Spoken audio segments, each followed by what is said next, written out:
Welcome to Believe in Pistons, a Detroit Pistons podcast on the Believe Network. I'm your host, Brandon Dent, aka Detroit Kool-Aid, credentialed NBA media. And today, it is Tuesday, January 10th. And guys, we got another Believe in Beef episode.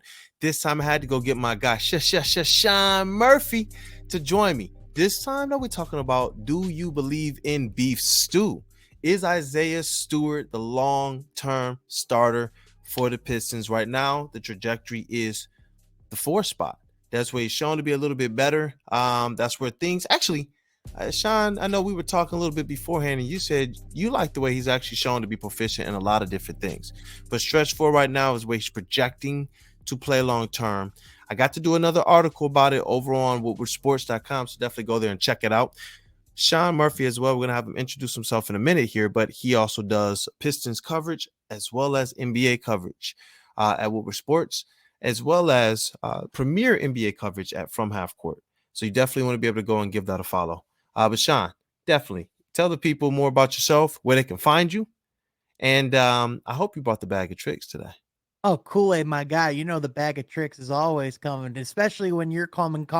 Dude, it's That's good to right. see you. Thank you so much for having me here, man. Yeah, you can find me on From Half Court on YouTube, as well as Sean Half Court on Twitter and all other social media platforms. My biggest thing is I just love the game of basketball. I grew up a diehard Detroit Pistons fan, now cover the Detroit Pistons, in a professional capacity. But as well, as much as I loved, the Pistons as a team, I loved the NBA as a league. So for me, it's about, telling the story of the game of ball and doing it any way I can. So just glad to be here and have that opportunity to do it with one of my favorite people today.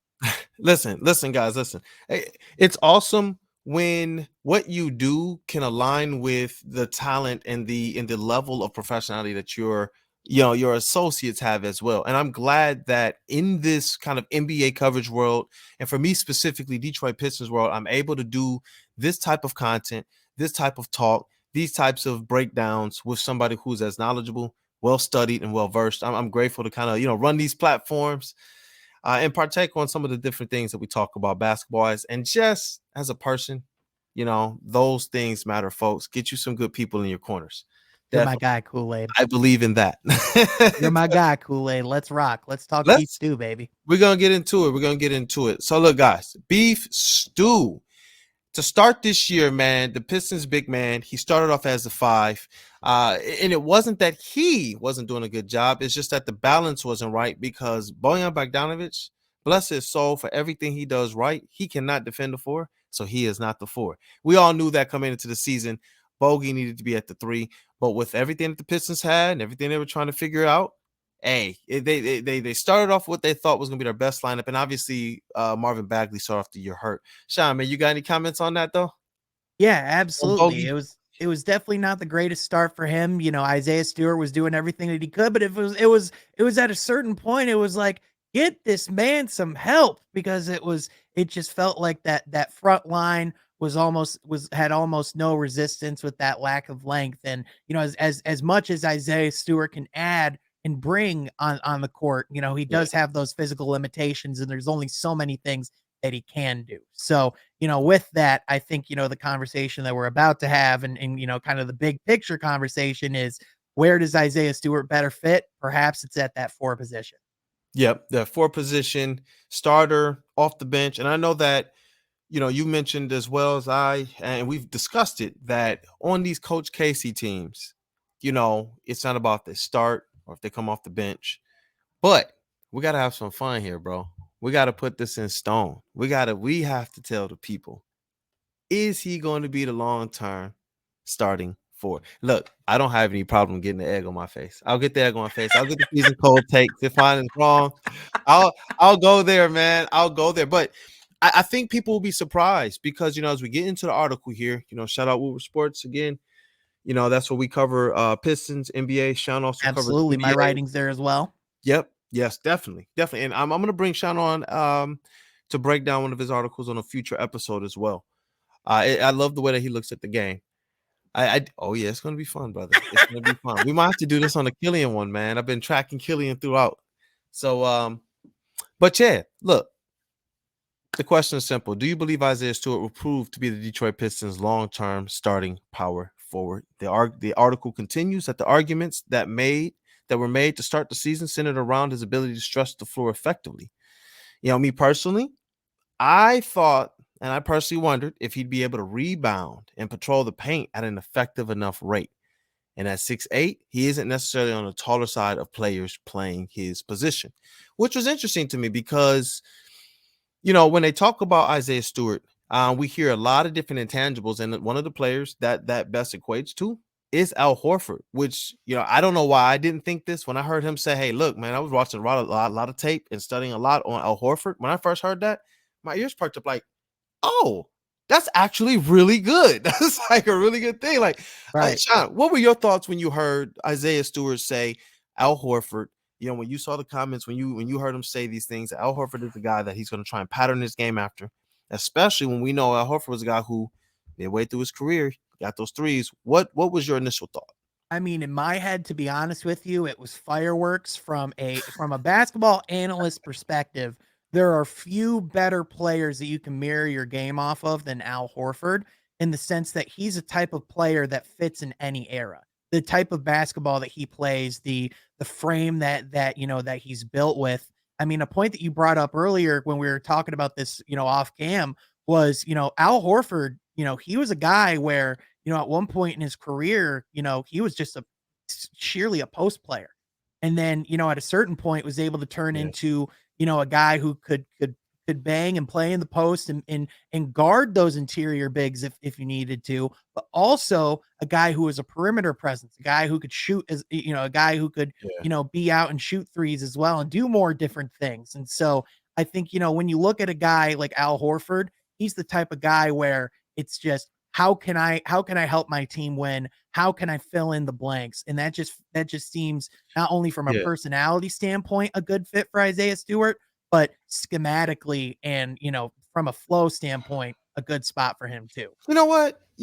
And we're gonna get into the article. We got several different things we're gonna get into that I believe he's doing well at as it relates to his stretch four and as it relates to his true impact out there on the court in terms of some comments that Dwayne Casey said versus some of the criticisms that I personally have had and other people have had against him.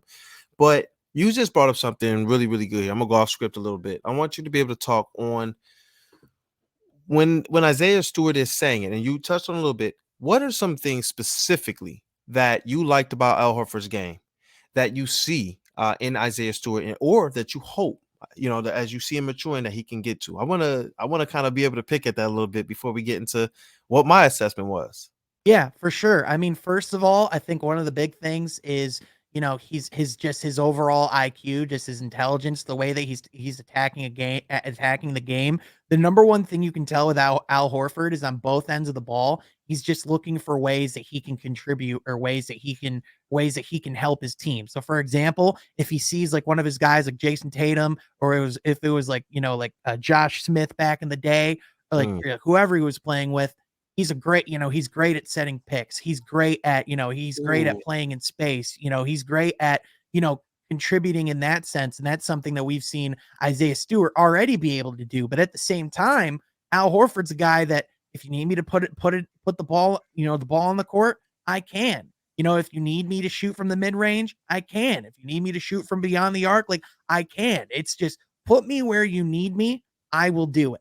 And, I think those are the aspects where, we saw last year in the finals, like with Robert Williams and Al Horford, just like how, just that yin and yang effect of the bigs, where guys who can come in and almost fill in where the other guy is maybe not as not as proficient. I think that's something that Al Horford does tremendously.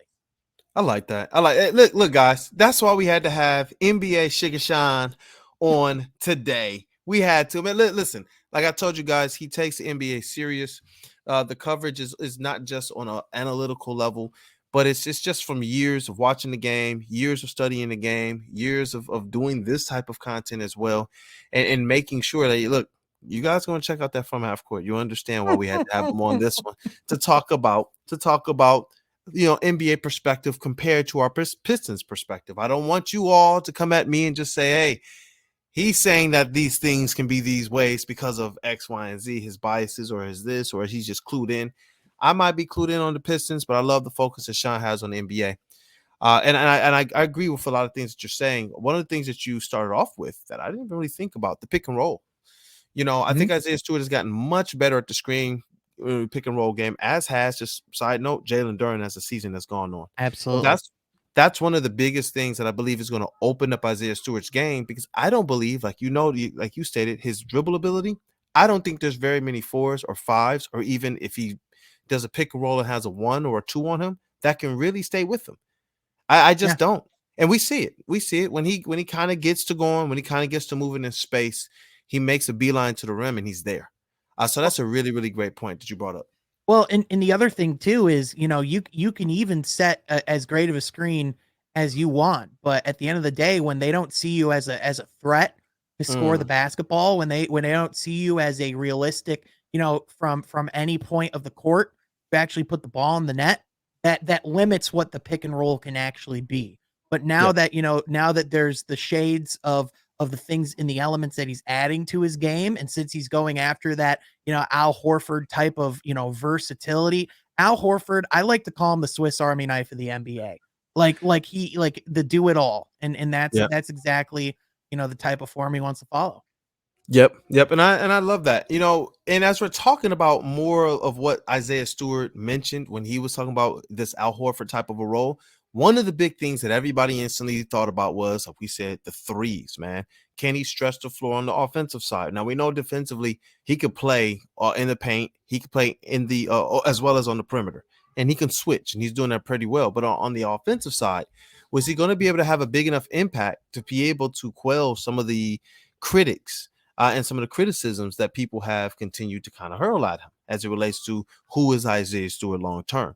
3-point wise, though, I did not expect him to come out, especially after Oh my starting the God. season 18%. I did not expect, bro, 35% on 4.3 3-point attempts. I gotta ask you, Sean, was this blowing your expectation out of the water, just kind of meeting it, or underwhelmed? I mean, he's absolutely blown it out of the water. I mean, if you would have told me that Isaiah Stewart at one point of the season was shooting top 5 3-point percentage on the team, I would have Bro, been, I would have been, that's great. Good job. Keep it up. Isaiah Stewart at one point was shooting top 10 3-point percentage in the entire league from a stretch, for 2 weeks in November and December. His is that percentage good? was in the top 10 at That's good. 38% for a stretch. And the fact that, he's able to, that he's able to do that, consistently, but he's able to shoot that efficiency on his highest volume as well, just speaks into the Crazy. encouragement that they have. And another thing to add is that Isaiah Stewart might have the best form on the team as well. Like his jump shot, This thing's going in every time, bro. if you were to teach someone how to shoot a basketball, you would show them Isaiah Stewart's footage. Yeah. It looks like it's going in every single time. And it's interesting because some people are like, yo, it looks like he just flipped this switch and it just came from out of nowhere. Well, Al Horford did the same thing. For the first 6, 7, 8 years of his career, he didn't really shoot threes.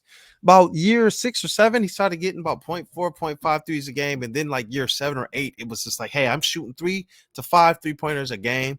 And I'm going to hit it at a similar clip that Isaiah Stewart is. So from one of the biggest parts or things that people wanted to see, hurdles in his game, he's proving very, very efficient. And not just that, he's proving to be able to do it at the rate and learning this thing at the same rate and pace that Al Horford has. Hey, this is what you want me to do. I'm going to go out there and do it. Similar to what you were stating about Al Horford.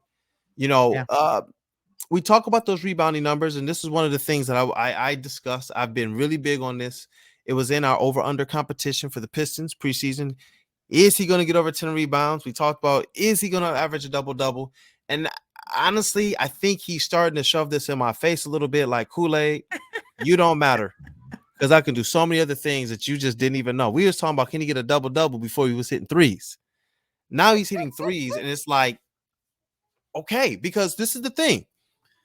Al Horford's rebounding numbers, they went down when he started to shoot threes.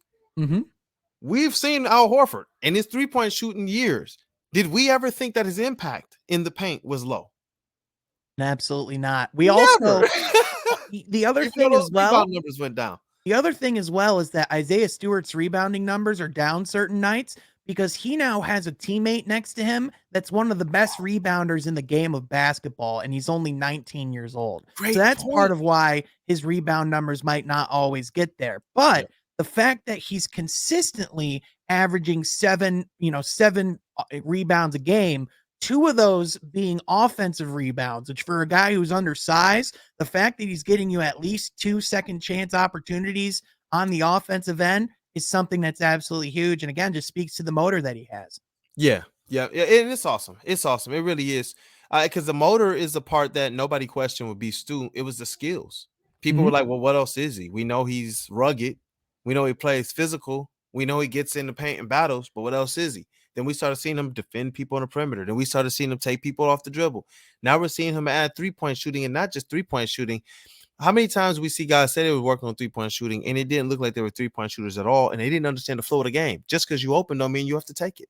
Right. It really doesn't. I've seen B. Stu take it, hesitate, and the whole defense shift, and he passes it right back to somebody else who's wide open. That's basketball IQ. So it's not just that he's learning to shoot threes. It's not just that, he's learning to do new things. He's learning to incorporate these new skills with a certain level of basketball IQ that means the Pistons can actually take advantage of what he's doing. So this helped to change my perspective that if he's adding these new components to his game, this notion of you got to get the 10 rebounds because of all the other Detroit bigs and this, that, and the other. Nah, man. What he's doing in terms of his true impact is more closely related to what Dwayne Casey said. Head coach Dwayne Casey, and it's something similar to what you told me before we went on as well. His comments said it all when referencing the intrinsic impact Stewart has on the game.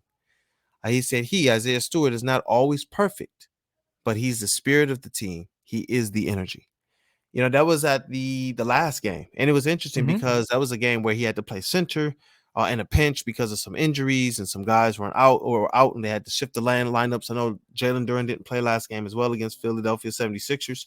And so that put him back at the center position, and he went out there and gobbled up a bunch of rebounds, proving, hey, you know what I'm saying? What you guys were reporting is my demise. It was very, very, very early reporting of my demise. Like it's not the case. Where he's playing at, he's showing to be proficient. And I actually was pretty impressed by it. Sean, when you saw him go back to center, what did you think was going to happen? I quite frankly, I didn't know fully what to expect. I thought maybe, with any other player, you expect at least some form of hesitancy, some form of, being thrown off guard.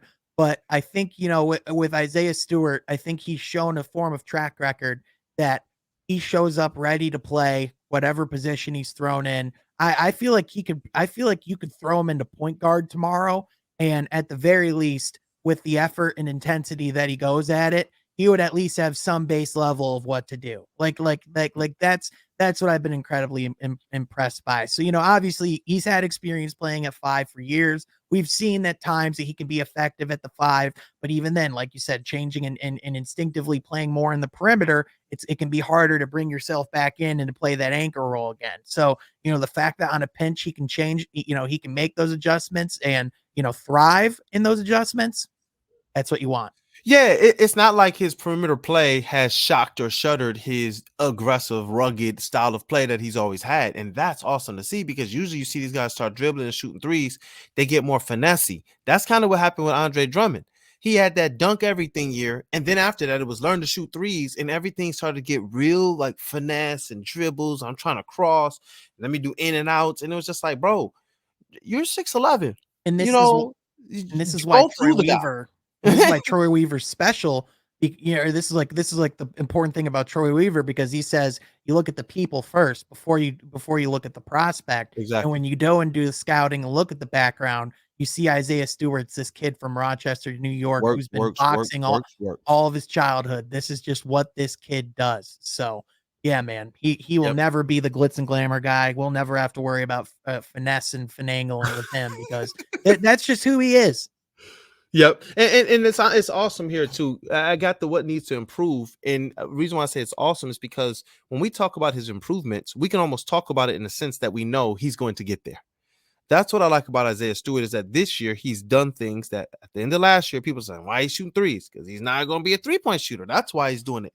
So when we talk about what he needs to improve on, it's not from an aspect of believing I think that he's a finished product or he can't get there, or that this is a critique that dings him as a player. I believe that he's a plus player. And right now, if I had to make the call, we'll get there. We'll get there. We'll get there. But his two biggest improvements for me, and I want to ask you what you think of those, as well as what you believe he needs to improve on.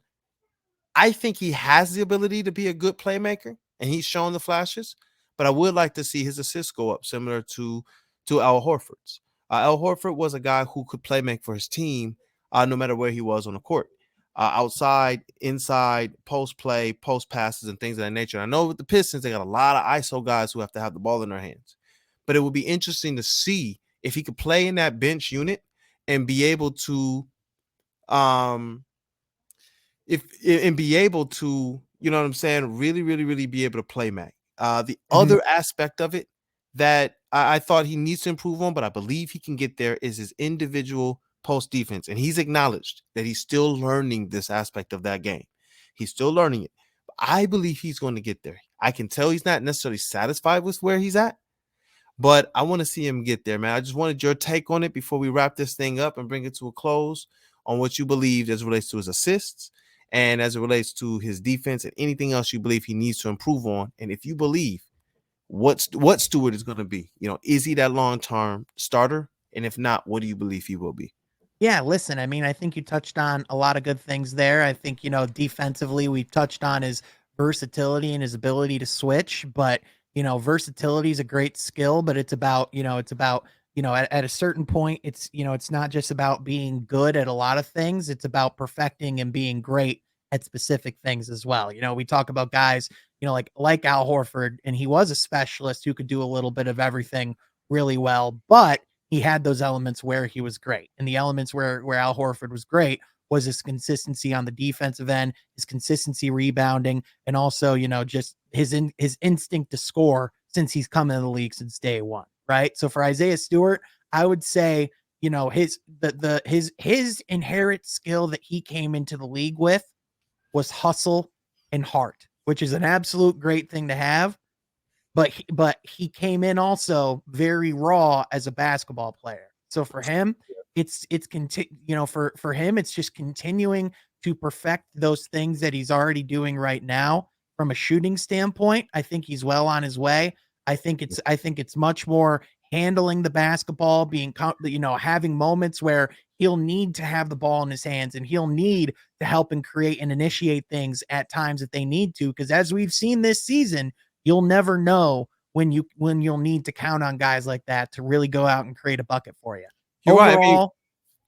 I mean, I was just going to say really quickly, overall, if you're asking me whether or not he's going to get there, I think when you look at a scouting report and you look at all the things that a guy can do and their potential, you go, yeah, he certainly has the capability to get there. The thing that makes me confident with Isaiah Stewart is even if he doesn't end up getting there, he's the type of player that's going to die trying. I like that. I think that's a great way and a great place to end things today. With Isaiah Stewart, there hasn't been a hurdle that he hasn't been able to jump yet. And that's why I like your closing statements. That's where I was going to go, is that when we're talking about assessing Isaiah Stewart, I came into this season with a bunch of gauntlets and things I thought he was supposed to do and things that I was wondering, is he going to be able to get to? And then he quickly showed the type of player he isn't the one to be judged like an Andre Drummond or even like some of these other bigs that make marginal improvements or steps. He's being asked to do a ton that's going to stretch a guy thin. And when he's put focusly into the 4 or into the 5, put focusly into a role, go out here and defend this, go out here and rebound that, he's showing proficiency. And I love that about him, man. And when you add that with the guy who's going to work and already has a good level of basketball IQ, man, I'm telling you, like you stated, if it's can he start, what is he long term, then obviously we know that the bottom for Stewart is probably at the very least 25 to 35 minutes a night off the bench. At the very least. There's no way this team, I don't see that this team, unless they use him as some aspect of trade bait to tremendously get better, not to bring in another rookie project. I mean, like, they're bringing in somebody tremendously better that's going to upgrade this team in a big way. I don't see how Isaiah Stewart is not on this squad. He is the heartbeat. He is the heartbeat. I do believe he's gonna lock that down. Yeah, 100. And he of all of the players on the team, he might not be the franchise player. He might not be like the number one pick. He's not Cade. He's not Jaden Ivey. He's not what these guys were brought in to Detroit to be. But instead, he's like Ben Wallace, where he wasn't brought in to do that either. But in reality, Ben Wallace ended up being the most important part of that, the heart and soul of that, because they're come in and asked to be the foundation setters, the ground setters, and ultimately, be what Detroit is about, which is, putting in the work, even when it's not glamorous, to ultimately bring out the success. And, that's what he's going to do. And that's what he's always going to do. I like that. Well, look, you guys already know. Believe in Pistons. This was another Believe in Beef episode. Believe in Beef Stewart. I need you guys to be able to put in the replies. I need you to be able to put in the comments. I need you guys to be able to hit up our handles. Tell us what we're wrong. Tell us what we different. Tell us if you think that he's a long-term starter at power forward, or if you think that Isaiah Stewart is a guy that will be off the bench or not here long-term for the betterment of the team. Listen, let us know. But for Believe in Pistons, for Believe Network, I am Brandon Dent, Credential NBA Media. Till next time, y'all.